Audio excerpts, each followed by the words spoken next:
Hello, what's up sa inyong lahat mga kabayan, no? Ang video natin ngayon kabayan ay tuturuan ko kayo kabayan kung paano ba kumita ng pera sa TikTok. Sa TikTok kabayan may pera kabayan, may sahod ka. Kung magti-TikTok ka, kung porsigido ka, yung tutuhanin mo talaga, yung tipong meron kang pangarap sa buhay, kaya magkasahod ka kabayan sa TikTok. Basta magsipag ka lang. So paano ba ituturo ko sa inyo dito kabayan ang one by one kabayan, bawat video ko about sa TikTok hanggang alam ninyo kabayan kung paano talaga kumita ng sa TikTok ng pera, paano kumita. So ang ginawa ko kabayan, papakita ko sa inyo ngayon kabayan na meron akong kita. Inipon ko ito kabayan kasi nga kailangan ko ng pera, kailangan kong siyempre share ko muna sa inyo kunti. Gusto kong ipunin ito kasi nga gusto kong umuwi na sa Pilipinas dahil nandito ako sa abroad. So yun kabayan yung purpose. So papakita ko sa inyo na meron akong sahod dyan na hindi ko ginalaw. So ngayon kabayan, depende yun kabayan kung lagi kang magla-live. Kailangan mo talagang mag-live kabayan. Kailangan mong mag-live. Kailangan mong gumawa ng content mo, sarili mong content, yung totoong content mo, yung gusto mo. Katulad sa akin, buhay OFW, pag video ko buhay OFW, kailangan mo din gumawa ng video, no? Mag-upload ka ng video araw-araw at saka dito ka talaga kikita pag mag-live ka, gagawa ka ng kakaiba sa live mo. Yung totoo kabayan, yung i-entertain mo lang yung mga tao, tapos yung walang kasinan, yung hindi ka walang sinungaling ba, yung tawag sa Tagalog ito, yung hindi ka magsisinungaling, yung totoong galing sa puso mo yung mga video mo, mga live mo, at saka patatawanin mo sila. So yung kabayan, kailangan mo patawanin yung mga tao, lalo na yung mga OFW katulad ko na malungkot dito sa abroad. Kailangan mo kaming patawanin para bibigyan ka ng gift. Saan ka ba magkapera sa TikTok? Bawat live mo kabayan, mag-live ka ng 2 hours, 1 oras, 2 oras. May mga supporters sa'yo. Pag nagustuhan yung live mo, kakaiba yung live mo at magustuhan ka, magbibigay sila namang gift. Katulad sa akin, papakita ko sa inyo itong nandito. Yan, binigyan ako ng corgi. Ano yung corgi na yan, yung aso na yan? 299 coin yan. Kung sa piso yan, parang 299 piso yata yan kabayan. Pero hindi mo yan siya makukuha ng buo kasi merong interest dyan si TikTok. Hati kayo ng TikTok or mas malaki pa yung kay TikTok.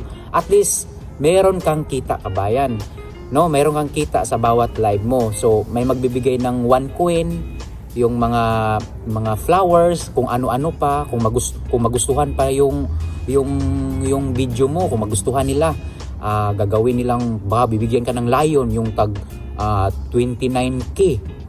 No, ang laki no, 29k yun, 34k. O yan, marami dyan, mga TikTok universe yan, malaking pera yan. Kung magustuhan ka, bibigyan ka. May magbibigay niyan kabayan, may magbibigay ng mga supporters mo or yung mga tao na mapadaan sa live mo. Example, may mga mayayaman, yung may kaya, bibigyan ka kabayan. Walang imposible doon kasi makikita mo sa TikTok, may mga tao na binibigyan talaga.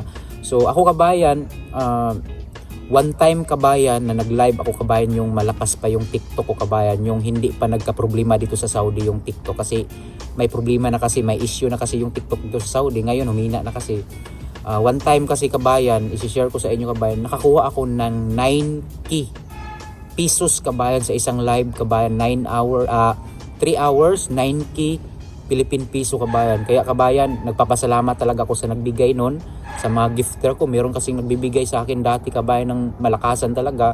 At saka yun kabayan, napagawa ko yung sinabi ko doon kasi kabayan sa live ko na kailangan ko ng mga gift kasi kailangan ko, mayroon akong gagawin sa bahay ko.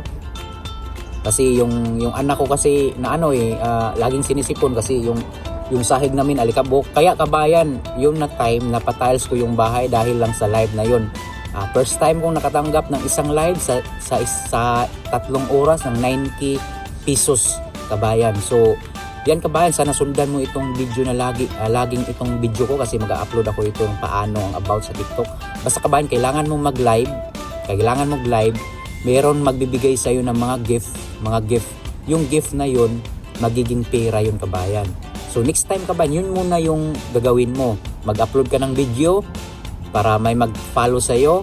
Pagkatapos, wag may mag-follow sa'yo, pag nakita mo na maganda na yung followers mo, magla-live ka. Hindi ito ano kabayan na yung tipong ngayon ka mag-TikTok angat agad, hindi kabayan.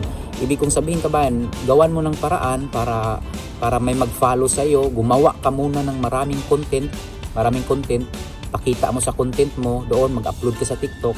Pagkatapos niyan, pag maganda na yung followers mo, try ka na mag-live kabayan. Mag-live ka kasi merong manonood sa iyo kabayan sa live mo. Mas maganda kasi sa live kabayan kung nagpapatawa ka sa live. Yun, maghanap ka ng paraan na yung iba, kakaiba ka at mapapatawa mo yung mga taong malulungkot katulad namin mga OFW na malulungkot, malalayo sa pamilya kabayan. Yun kabayan, no? Sana meron kayong nakuhang idea. Kailangan nyo lang ng mag-live kabayan. So yun kabayan,